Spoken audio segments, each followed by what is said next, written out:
महाप्रभु श्री जगन्नाथ मंदिर रे वर्ष सारा पर्वपर्वाणी लगी रही थाए। सेथिमध्यरु 12टी विशिष्ट उत्सव अन्यतम, सेगुड़िक द्वादश यात्रा नाम रे अभिहित।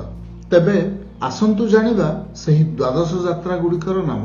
प्रथमटी हेला चंदन यात्रा, द्वितीय स्नान पूर्णिमा बा श्री जगन्नाथଙ୍କ जन्मदिन, तृतीय रथयात्रा, चतुर्थ हरिशयन एकादशी, पंचम कर्कट संक्रांति बा दक्षिणायन यात्रा, षष्ठ पार्श्व परिवर्तन एकादशी, सप्तम हरि उत्थापन एकादशी, अष्टम प्रावरण षष्ठी बा ओढ़ण षष्ठी, नवम पुष्याभिषेक, दशम मकर संक्रांति बा उत्तरायण यात्रा, एकादश दोल उत्सव बा बसंतोत्सव, द्वादश दमनक लागि बा दमनक चोरी। तेबे महाप्रभुंकर केतोटी बेश रही कमेंट द्वारा जणांतु।